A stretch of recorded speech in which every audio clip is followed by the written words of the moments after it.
आप देख रहे हैं आज की ताजा खबर। मैं हूं आपके साथ जसप्रीत कौर। कोरोना केसेस तेजी से कम हो रहे हैं, लेकिन याद रखिए कि कोरोना अभी भी है, खतरा अभी भी बना हुआ है। ऐसे में मास्क इस वक्त आपके लिए सुरक्षा कवच है। जब भी मास्क पहने, सही तरीके से पहने। इसको लेकर के हमने एक कैंपेन भी शुरू किया है, #मास्क पहनो इंडिया। मास्क पहनकर आप अपनी और परिवार की सुरक्षा कर सकते हैं, देश को महामारी से बचा सकते हैं। बड़ी खबर मुंबई से। मुंबई के मलाड में भारी बारिश के कारण एक 4 मंजिला इमारत का हिस्सा गिर गया। रात करीब 11 बजे के करीब हादसे की खबर मिलते ही पुलिस और फायर ब्रिगेड की टीम मौके पर पहुंची और राहत बचाव का काम शुरू कर दिया। फायर ब्रिगेड के मुताबिक अब तक 9 लोगों के शव निकाले जा चुके हैं। 8 घायलों को बाहर निकाला गया है। घायलों को पास के अस्पताल में भर्ती करवाया गया है। इमारत में अब भी 3 लोगों के फंसे होने की आशंका है। बीएमसी के मुताबिक इमारत काफी जर्जर हालत में थी और भारी बारिश होने के कारण वो हादसे का शिकार हो गई। फिलहाल रेस्क्यू ऑपरेशन जारी है और इमारत के मलबे में फंसे बाकी लोगों को बाहर निकालने का काम जारी है।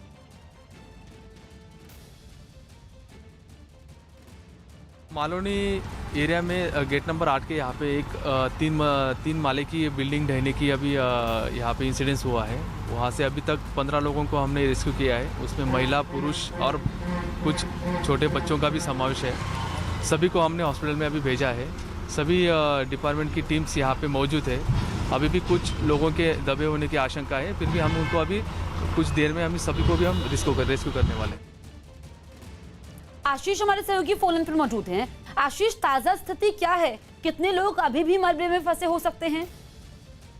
जी, फिलहाल सर्च और रेस्क्यू ऑपरेशन जारी है। सबसे अहम बात यह कि अभी भी 3 लोगों के फंसे होने की आशंका जताई जा रही है। जो ये ग्राउंड +3 इमारत का स्लैब जो है, जिस मकान के ऊपर गिरा हुआ था, उसमें के ज्यादातर सदस्य हैं, उन्हें बाहर निकाला जा चुका है और साफ तौर पर, अनुमानित तौर पर अभी जो 3 लोगों के फंसे होने की और आशंका जताई गई है। 9 लोगों की डेड बॉडीज बाहर निकाली गई हैं, जो इस पूरे हादसे में जिन्होंने अपनी जान गंवाई। तो वहीं 8 लोग बुरी तरह से घायल हुए हैं।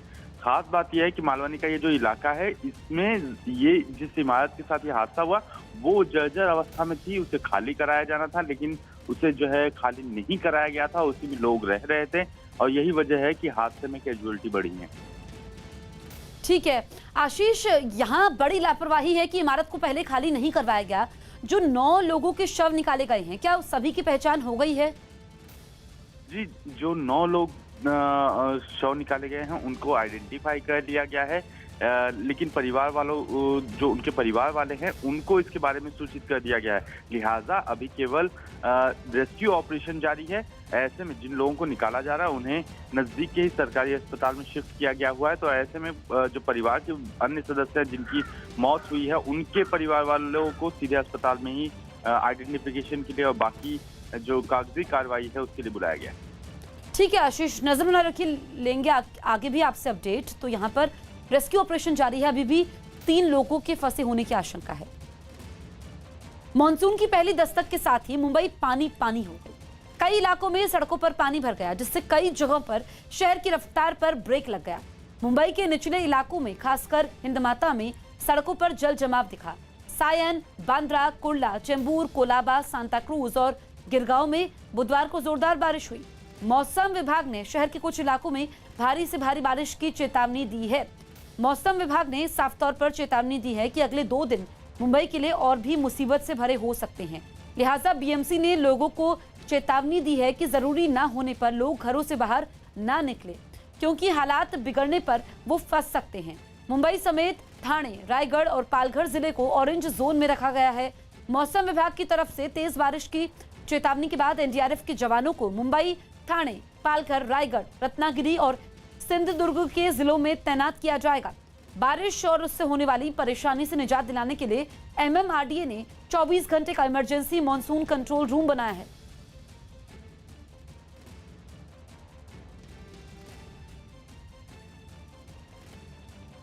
बीस 25 साल मुंबई में पानी भरता है, हाई टाइड होता है, तो भी हर साल हम इसी तरह का अगर रीजन देने वाले होंगे तो मुंबई करों को गुमराह कर रहे हैं। उद्धव जी ठाकरे साहब भी आपत्ति व्यवस्थापन में गए 5-10 मिनट के लिए। क्या 5-10 मिनट में जायजा लिया? क्या आपत्ति व्यवस्थापन समझ लिया, क्या सूचनाएं दी, क्या रिव्यू किया? मुझे लगता है मुंबई के संवेदना के प्रति यह खिलवाड़ है।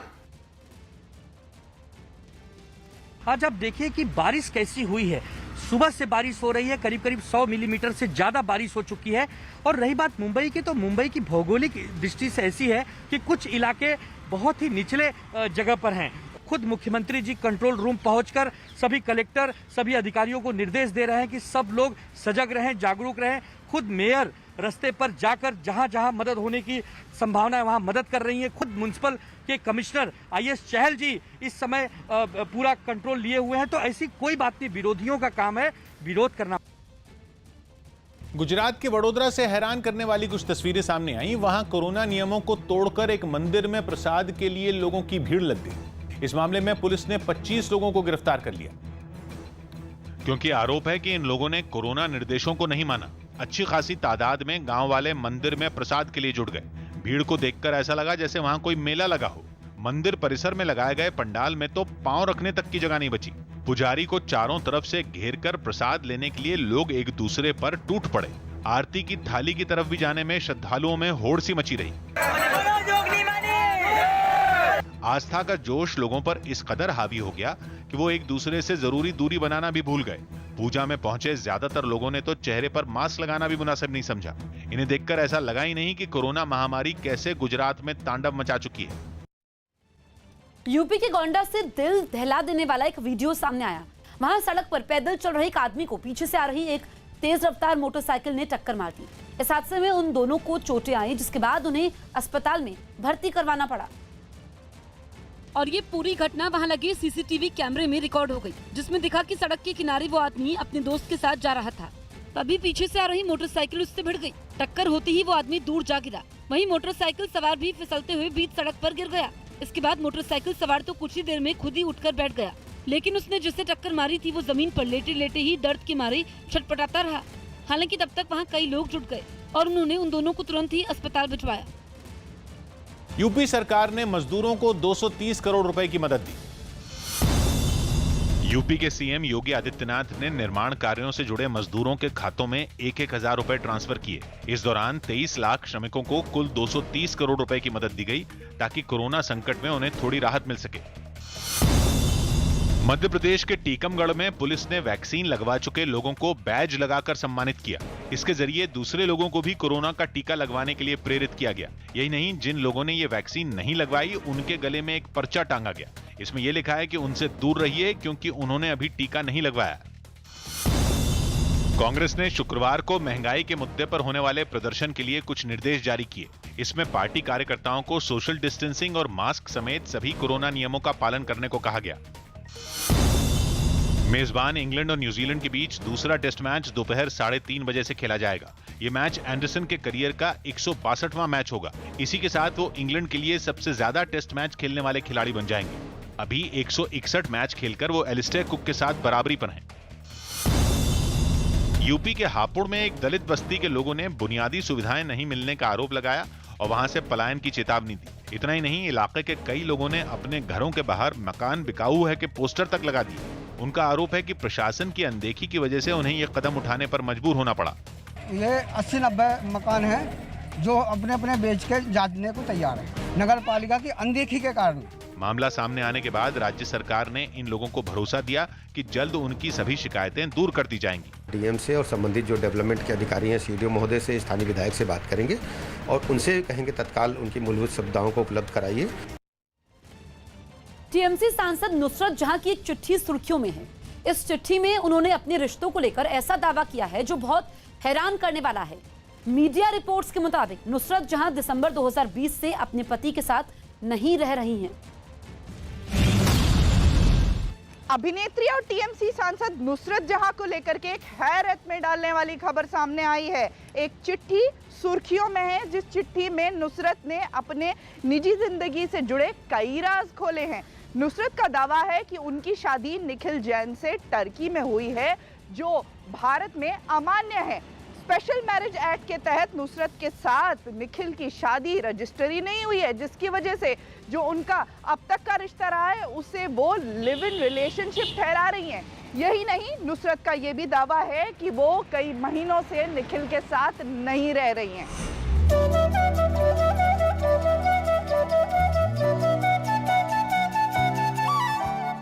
ये तस्वीरें टीएमसी सांसद नुसरत जहां और कारोबारी निखिल जैन की शादी की हैं। नुसरत और कोलकाता के कारोबारी निखिल जैन ने 19 जून 2019 को तुर्की में पहले हिंदू रस्म के मुताबिक शादी रचाई। इसके 2 दिन बाद 21 जून को दोनों ने क्रिश्चियन तरीके से भी शादी की थी। I think I'm the luckiest guy in this world because I found you.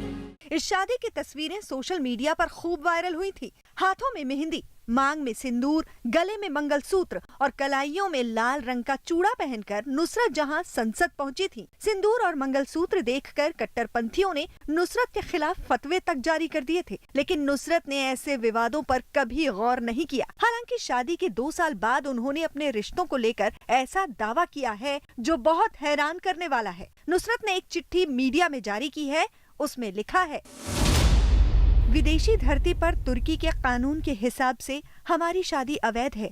ये एक अंतराधार्मिक विवाह था जिसके लिए भारत में स्पेशल मैरिज एक्ट के तहत रजिस्ट्रेशन होना चाहिए था, जो कि नहीं हुआ। इसलिए कानून की नजर में ये शादी नहीं है बल्कि लिव इन रिलेशनशिप था, इसलिए इसमें तलाक का सवाल ही नहीं उठता।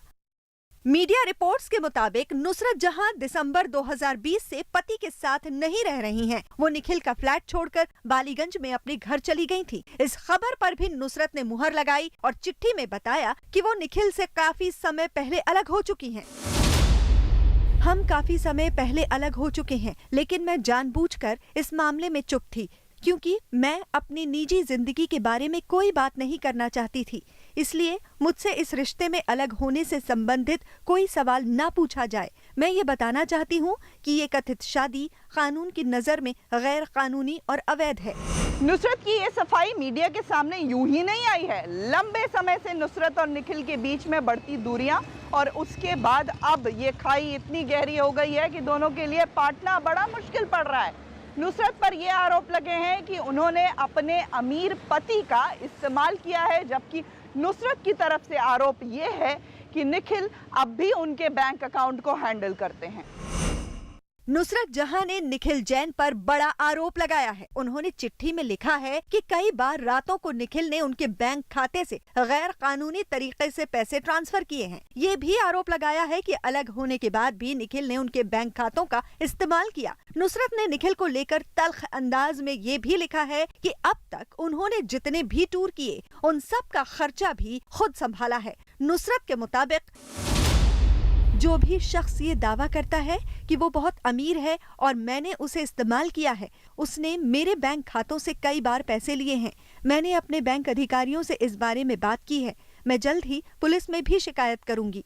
उसने मेरी जानकारी के बिना मेरे कई फंड कई बैंक खातों के जरिए मनमाने ढंग से इस्तेमाल किए हैं। टीएमसी सांसद नुसरत जहां ने अपने पति निखिल पर गंभीर आरोप लगाए हैं। नुसरत का कहना है कि उनकी कमाई से खरीदी हुई कीमती चीजें, परिवार और दोस्तों से मिली हुई कीमती जेवर, सब कुछ निखिल ने अपने कब्जे में रख लिया है। नुसरत ने साफ कहा है कि अब निखिल से उनका कोई वास्ता नहीं है और इस विषय पर वो कुछ भी नहीं बोलेंगी। नुसरत जहां के तमाम आरोपों पर निखिल जैन ने भी अपनी प्रतिक्रिया दी है। निखिल ने मीडिया को बताया कि उन्होंने नुसरत के खिलाफ दीवानी का मामला दायर किया है, यानी संपत्ति से संबंधित मामला कोर्ट में दिया है, जिस पर जुलाई में सुनवाई होगी। शादी को लेकर नुसरत की तल्ख चिट्ठी पर निखिल ने बताया कि वो खुद भी इस रिश्ते में अब नहीं रहना चाहते हैं। नुसरत जहां और उनके पति निखिल के संबंधों के बीच कड़वाहट के पीछे कई कारण हैं। दोनों 7 महीने से अलग रह रहे हैं। अफवाहों का बाजार गर्म है कि नुसरत का संबंध एक बांग्ला फिल्मों के अभिनेता के साथ है। इस बीच खबर ये भी है कि नुसरत के पास गुड न्यूज़ है, लेकिन निखिल ने इस विषय में कोई भी प्रतिक्रिया नहीं दी है। जाहिर है दोनों के बीच दरार इतनी ज़्यादा बढ़ गई है कि इसे पाटना मुश्किल हो रहा है।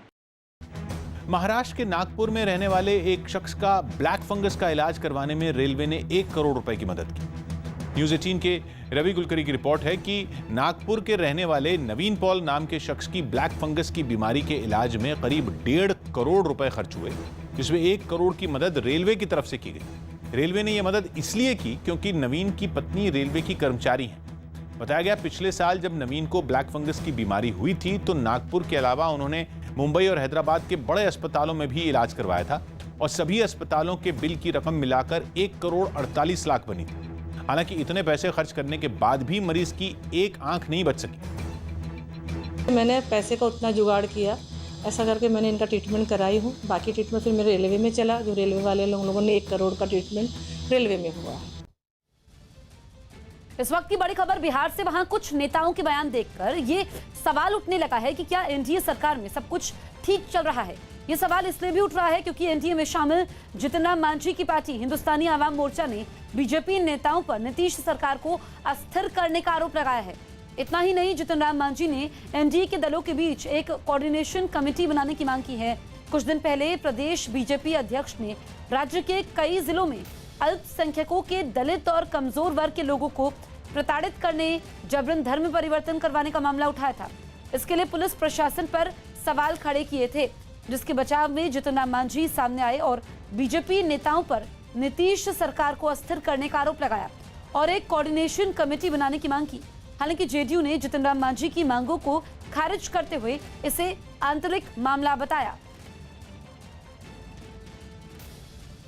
पार्टी के कुछ नेता लगातार अपनी बयानबाजी से सरकार को अस्थिर करने की कोशिश कर रहे हैं। ये नेता सरकार के खिलाफ बयानबाजी कर करके लगातार विपक्ष को सरकार के खिलाफ बोलने का मौका दे रहे हैं। इसलिए हिंदुस्तानी आवाम मोर्चा एनडीए के शीर्ष नेतृत्व से मांग करती है कि बिहार सरकार के ऐसे बयानबाजी के खिलाफ अब बिहार में एनडीए कोऑर्डिनेशन कमेटी बनानी जरूरी है, नहीं तो स्थिति और भयावह हो जाएगी।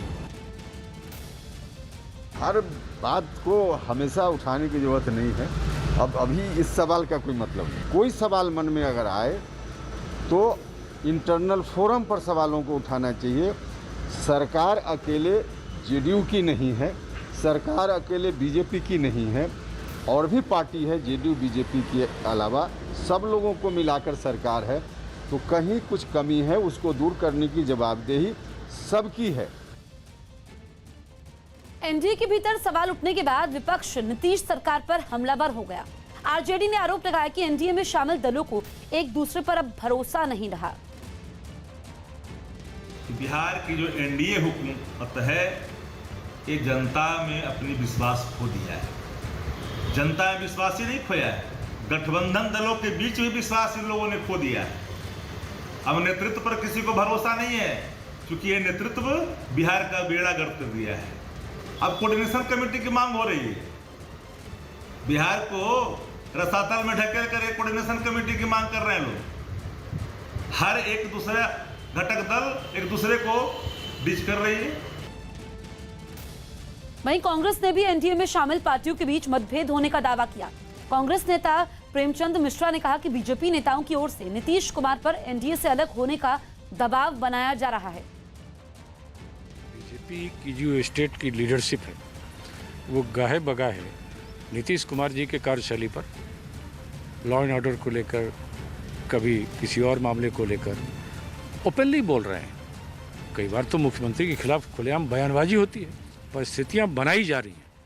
या तो नीतीश कुमार जी खुद इस्तीफा देके भाग जाएं, या सरकार इतनी अस्थिर हो जाए, लाचार हो जाए नीतीश कुमार, उन्हें खुद कहना पड़ेगा भैया मेरे बस का चीज़ अब नहीं है। 3 दिन पहले अमेरिका की सेना का एक हवाई जहाज ताइवान में उतरा, जो चीन ऐसा बौखलाया कि उसने इलाके में अभ्यास करके अपनी ताकत की नुमाइश शुरू कर दी। चीन ताइवान को अपना हिस्सा मानता। ऐसे में जब उसके विरोधी अमेरिका ने ताइवान की जमीन पर कदम रखा तो चीन ने मुंहतोड़ जवाब देने में देर नहीं की और अपनी थल सेना और नौसेना को काम पर लगा दिया। चीन की थल सेना की भारी भरकम बख्तरबंद गाड़ियों को नौसेना के बड़े बड़े जहाजों में लादा गया और वो मिशन के लिए समंदर में निकल पड़े। एक तस्वीर में लहरों के बीच एक जहाज का मुंह खुलता दिखा और उससे बख्तरबंद गाड़ियां निकलकर पानी में उतर गईं। जो गाड़ियां जमीन पर चलती हैं वो समुद्र की लहरों पर भी आराम से दौड़ती नजर आईं। वहीं जहाज पर तैनात चीन के जवानों ने वहीं से बंदूकें तान ली। असल में ये सब हुआ अमेरिका को अपनी ताकत दिखाने के लिए, क्योंकि 3 दिन पहले अमेरिका के 3 सांसद ताइवान पहुंचे थे, जहां उन्होंने ताइवान को कोरोना वैक्सीन की 7.5 लाख डोज दान करने का ऐलान किया था। लेकिन अपनी यात्रा के लिए किसी प्राइवेट जेट से सफर करने के बजाय तीनों सांसद अमेरिकी वायुसेना के एक हवाई जहाज में सवार होकर पहुंचे। ये बात सामान्य नहीं थी, इसलिए चीन ने इसे अमेरिका का उकसावा माना और अपनी बाजुएं चढ़ा ली। बड़ी खबर राजस्थान से। जितिन प्रसाद के बीजेपी में शामिल होने के बाद राजस्थान कांग्रेस में भी कलह की खबरें आई हैं। खबर है कि सचिन पायलट ने उनके और गहलोत के बीच का विवाद सुलझाने के लिए बनाई गई कमेटी के बारे में आलाकमान से सवाल पूछा है। साथ ही सचिन पायलट अपने समर्थकों को दरकिनार किए जाने से भी काफी खफा हैं। 11 जून को अपने पिता राजेश पायलट की जयंती के मौके पर दौसा में सचिन पायलट अपनी ताकत दिखाएंगे। इस कार्यक्रम में पायलट समर्थक विधायक कार्यक्रम में शामिल होंगे। साथ ही अगर दिल्ली हाईकमान की ओर से कोई न्योता आता है तो पायलट अपने समर्थकों के साथ दिल्ली भी आ सकते हैं। इतना ही नहीं, ये भी बताया जा रहा है कि सचिन पायलट अपने समर्थक विधायकों के हस्ताक्षर के साथ ही गहलोत से नाराजगी का पत्र सोनिया गांधी को सौंप सकते हैं। पायलट चाहते हैं कि भले ही वो सरकार में शामिल ना हो, लेकिन या तो उन्हें राज्य में पार्टी का कमान मिले या फिर उनका कद गहलोत के बराबर करने का कोई फॉर्मूला हाईकमान निकाले। पायलट के समर्थन में कई पार्टी के नेता भी सामने आ गए। जो भी कोई बात हुई होगी हाईकमांड से या जो इंचार्ज जनरल सेक्रेटरी से जो भी है, उनको पूरा ज़रूर, जो अगर कोई बात हुई है तो उसको ज़रूर पूरा भी करना चाहिए। उसके लिए बात नहीं है, और मेरे ख्याल से उनने वो बात उठाई है तो उसके अंदर कोई बुरे मानने की बात नहीं है कि कोई बात है तो उनको पूरा नहीं करी है तो वो बात उठा सकते हैं। उसमें मेरे ख्याल से उसमें कोई वो बात नहीं। जैसे मैंने आपको पहले भी बताया कि कांग्रेस पार्टी इस बात को कहती है कि आपके अंदर कोई बात है, आप कोई कार्यकर्ता है, वो स्वतंत्र है अपनी बात कहने के लिए। मेरी सबसे होती है, आपसे भी दिन में 4 बार होती है, अजय माकन जी से होती है, मुख्यमंत्री जी से होती है, पायलट साहब से होती है, सब पार्टी के लीडर से, हमारे और विपक्ष के लीडरों से भी बातें होती रहती है, ऐसी कोई बात नहीं है। लेकिन जो मेरे क्षेत्राधिकार में है, मैं उसी प्रश्न का जवाब देता हूँ। इस बीच खबर है कि मुख्यमंत्री अशोक गहलोत ने 11 जून को सचिन पायलट के कार्यक्रम पर पानी फेरने की पूरी तैयारी कर ली है। राजेश पायलट की जयंती के दिन सचिन पायलट का शक्ति प्रदर्शन रोकने के लिए गहलोत ने 11 जून को ही महंगाई के खिलाफ पेट्रोल पंपों पर प्रदर्शन का ऐलान किया है। इतना ही नहीं, मुख्यमंत्री गहलोत ने पार्टी के सभी विधायकों और नेताओं को प्रदर्शन में शामिल होने को कहा है। साथ ही 11 जून को राजस्थान की बॉर्डर सील करने की भी योजना है, ताकि पायलट अपने समर्थक विधायकों के साथ राज्य से बाहर न जा सके। भारतीय ट्राइबल पार्टी के 2 विधायकों को कांग्रेस में शामिल करवाने की कोशिशें हो रही हैं। साथ ही पायलट समर्थक कुछ विधायकों से भी संपर्क साधा जा रहा है, ताकि सरकार पर कोई संकट ना हो। गुजरात के अहमदाबाद से डरा देने वाली कुछ तस्वीरें सामने आई। वहां एक गोदाम में अचानक इतनी भीषण आग लग गई कि उसे देखकर वहां जुटे लोग घबरा गए। बताया गया कि उस गोदाम में सजावट का सामान रखा था। हालांकि आग कैसे लगी ये पता नहीं चल सका, लेकिन जब वहां से आग की ऊंची ऊंची लपटें उठने लगीं तो गोदाम के बाहर भीड़ जुट गई। वो लोग उस गोदाम से निकलती लपटों को देखकर कांप उठे। गोदाम से उठ रहे धुएं को देखकर ही उनकी घबराहट का अंदाजा लगाया जा सकता है। आनंद फानन में फायर ब्रिगेड को इसकी जानकारी दी गई, जिसके बाद दमकल कर्मी वहां पहुंचे और इस आग को बुझाने का काम शुरू कर दिया। लेकिन ये इतना आसान भी नहीं था। बताया गया कि ऐसे में वहां दमकल की 10 गाड़ियों को बुलाना पड़ा, तब कहीं जाकर यह आग बुझ सकी। गनीमत ये रही कि इस घटना में सब लोग सुरक्षित रहे। बिहार के सुपौल से हैरान करने वाली तस्वीरें सामने आई। वहां एक सरपंच ने अपनी भतीजी की शादी में कोरोना नियमों की धज्जियां उड़ाते हुए जमकर डांस किया। सरपंच के ठुमके लगाने का यह वीडियो बाद में सोशल मीडिया पर वायरल हो गया, जिसमें वो डांस करने वाले कलाकारों के साथ दिखाई दिए। इस शादी समारोह में गाने और संगीत का भी इंतजाम किया गया था, जिसको देखकर सरपंच भी जोश में आ गए और उन्होंने वहां खूब ठुमके लगाए।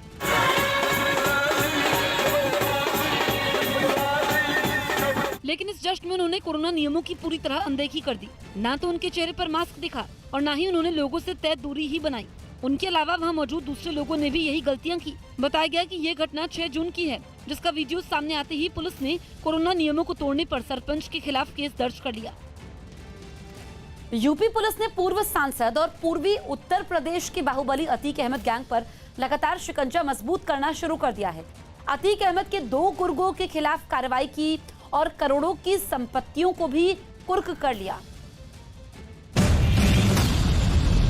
उत्तर प्रदेश में चल रहे ऑपरेशन निस्तेनाबूद के तहत पूर्व सांसद और पूर्वी उत्तर प्रदेश के बाहुबली अतीक अहमद की गैंग के खिलाफ शिकंजा मजबूत करना शुरू कर दिया है। प्रयागराज पुलिस ने अतीक के 2 गुर्गों के खिलाफ कार्रवाई करते हुए करोड़ों की 18 संपत्तियों को कुर्क कर लिया। पूर्वी उत्तर प्रदेश में ऐसा शायद ही कोई हो जो अतीक अहमद और उसके खौफ से वाकिफ न हो, लेकिन माफिया घोषित किए जा चुके पूर्व बाहुबली सांसद अतीक अहमद पर योगी सरकार का हंटर मुसलसल चलना जारी है। अतीक पर शिकंजा कसते हुए एक और बड़ी कार्रवाई को अंजाम दिया गया है। दरअसल उत्तर प्रदेश में गुंडे और बदमाशों के खिलाफ चल रहे ऑपरेशन नेस्तनाबूद के तहत प्रयागराज के सरकारी अमले ने बाहुबली अतीक अहमद से ताल्लुक रखने वाली 18 और संपत्तियों को कुर्क कर लिया है। सरकारी महकमों के सूत्रों से मिली जानकारी के मुताबिक कुर्की की यह कार्रवाई अतीक के खिलाफ दर्ज गैंगस्टर के मुकदमे के अंतर्गत की गई है। बताया जा रहा है कि बाहुबली अतीक अहमद की ये सभी संपत्तियां प्रयागराज शहर के करेली इलाके में हैं। अतीक की ये संपत्तियां करीब 18 बीघा क्षेत्रफल में फैली हुई हैं, जिनकी अनुमानित कीमत 20 करोड़ रुपए से ज्यादा बताई जा रही है। करेली के अनिदुन गांव में जिन 5 प्रॉपर्टियों का अतीक का होना बताया जा रहा था, पुलिस ने कार्रवाई करते हुए उस पर कुर्की का बोर्ड चस्पा कर दिया। बताया जाता है कि अतीक की ये जमीनें पुश्तैनी है, उसे विरासत में उसके ननिहाल से मिली थी। इन खाली जमीनों पर कुछ ने खेती की है तो कुछ पर अतीक के लोगों ने प्लाटिंग कर रखी है। पुलिस और सरकारी अमलों के सूत्रों से पता चला है कि अतीक के 2 गुर्गों माजिद और अकबर के खिलाफ कुर्की का नोटिस जारी हुआ था। उसके बाद यह कार्रवाई की गई है।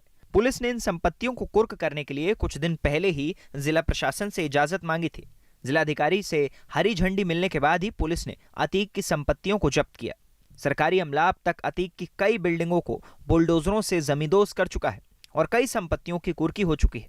अतीक के खिलाफ पुलिस की कार्रवाइयों का सिलसिला लगातार जारी है और फिलहाल ये थमता नजर भी नहीं आ रहा।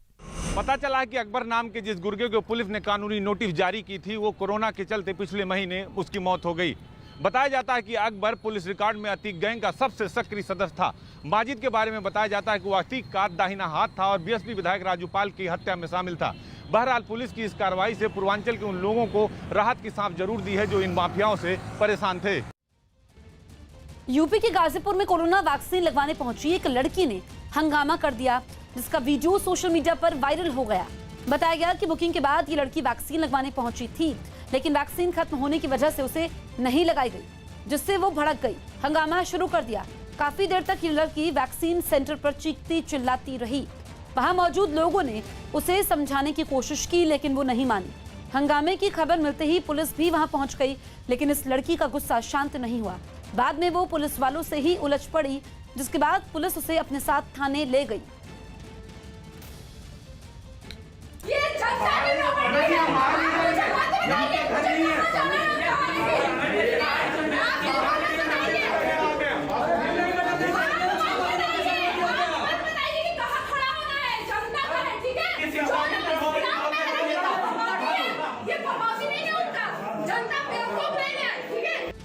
दक्षिण अमेरिकी देश बोलिविया की राजधानी लापाज से चौंकाने वाली तस्वीर सामने आई।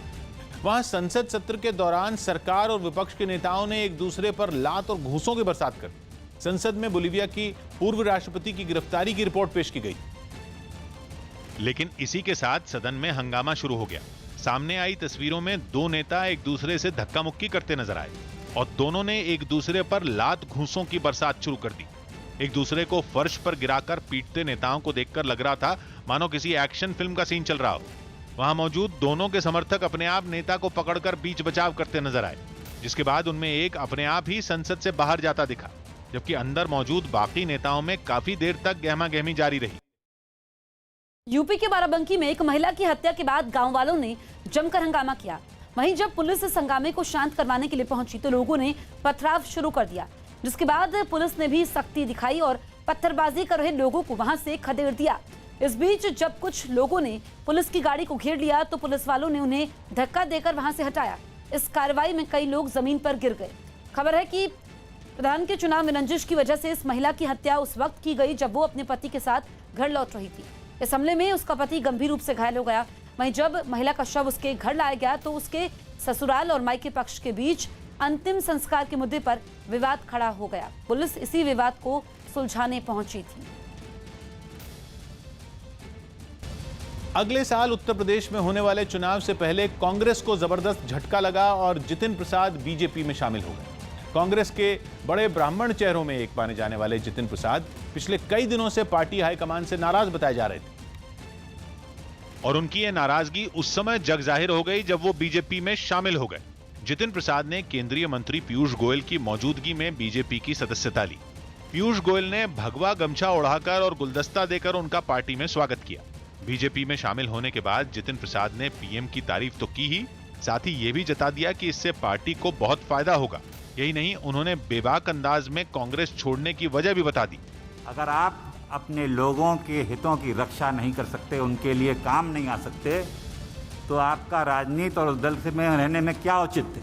इस प्रेस कॉन्फ्रेंस के बाद वो जेपी नड्डा से मिलने उनके घर भी गए। इस वक्त कुछ हलचल है। मुझे लगता है कि जेपी नड्डा के आवास के बाहर जितिन प्रसाद आ चुके हैं भगवा गमछे के साथ। लेकिन जितिन प्रसाद के यूं कांग्रेस छोड़ने पर पार्टी नेता भड़क गए। अभी 4 दिन पहले समाजवादी पार्टी के अखिलेश यादव जी के यहाँ भोजन करके आए हैं, अब भाजपा में चले गए, तो कैसा चरित्र माना जाए? उत्तर प्रदेश में विधानसभा चुनाव से पहले हुए इस बड़े उलटफेर की वजह ब्राह्मण वोट बैंक माना जा रहा है, क्योंकि जितिन प्रसाद के पार्टी में शामिल होने से उन्हें बड़ा संदेश जाएगा, जिसका फायदा अगले साल होने वाले विधानसभा चुनाव में हो सकता है। क्योंकि उत्तर प्रदेश में ब्राह्मण समुदाय के करीब 10% वोटर माने जाते हैं, जो कई सीटों पर निर्णायक माने जाते हैं। माना जाता है कि जितिन प्रसाद की पकड़ इस समुदाय के वोटरों पर है। यही नहीं, पिछले साल उन्होंने ब्राह्मण चेतना परिषद नाम का एक संगठन भी बनाया था। पता चला है कि वो राज्य के अलग अलग जिलों के ब्राह्मण समुदाय के लोगों से संवाद भी करते हैं। जितिन प्रसाद के शाहजहांपुर, लखीमपुर और सीतापुर जैसे जिलों में अच्छे खासे समर्थक बताए जाते हैं। अपने पिता की राजनीतिक विरासत संभालने के बाद वो 2001 में इंडियन यूथ कांग्रेस के सचिव बने और 2004 में शाहजहांपुर और 2009 में धौरहरा सीट से सांसद चुने गए।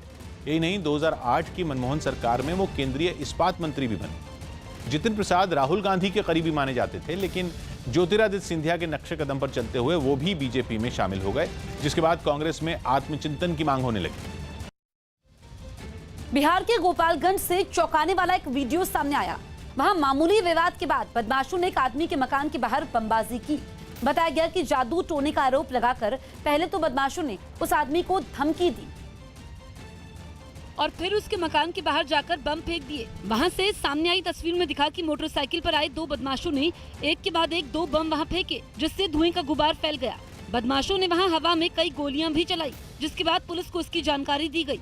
सूचना मिली कि यहाँ बम कोई आकर के बम बिक दिया है और बम बिक कर भाग गया है, उधर फायरिंग भी किया है। इस घटना के बाद से वहां रहने वाले लोग डरे हुए हैं, जिसको देखते हुए वहां पुलिस के जवानों को तैनात कर दिया गया।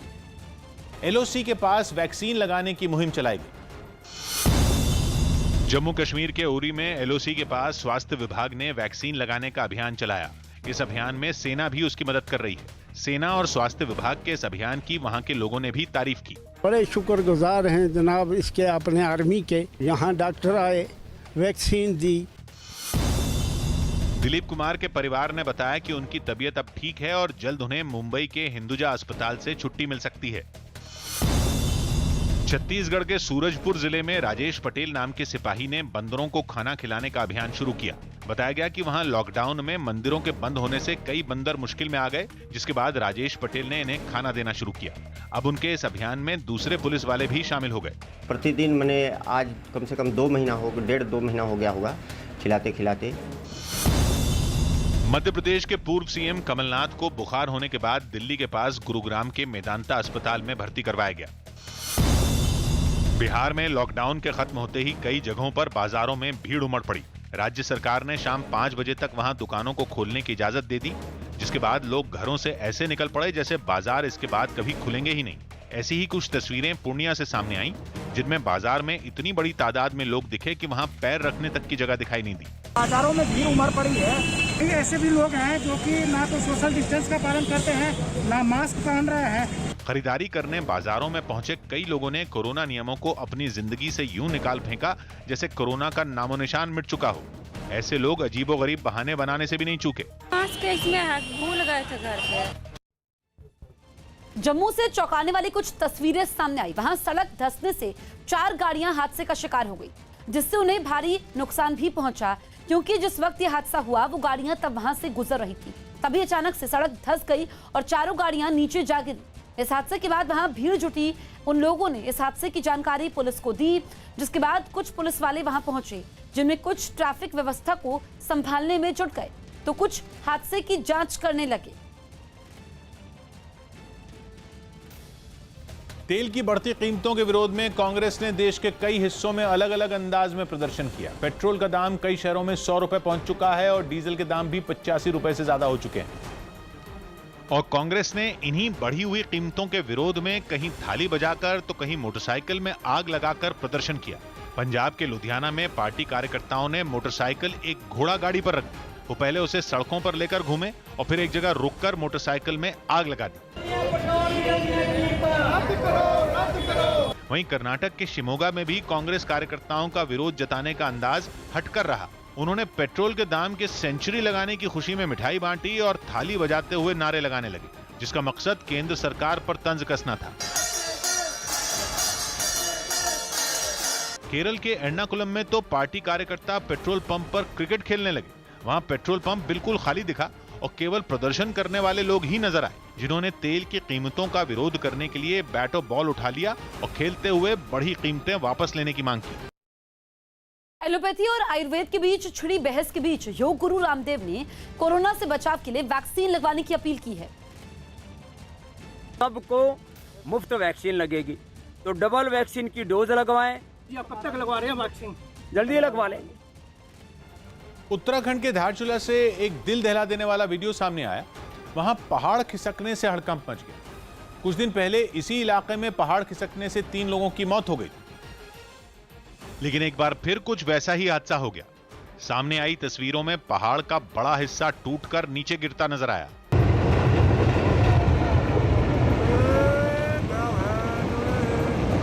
इससे पहले पहाड़ से मलबा गिरता दिखाई दिया। उस वक्त वहां कई गाड़ियां मौजूद थीं, जिन्हें सावधान करने की कोशिश भी की गई। बोलो गाड़ी पीछे कर लेगा यार। गाड़ी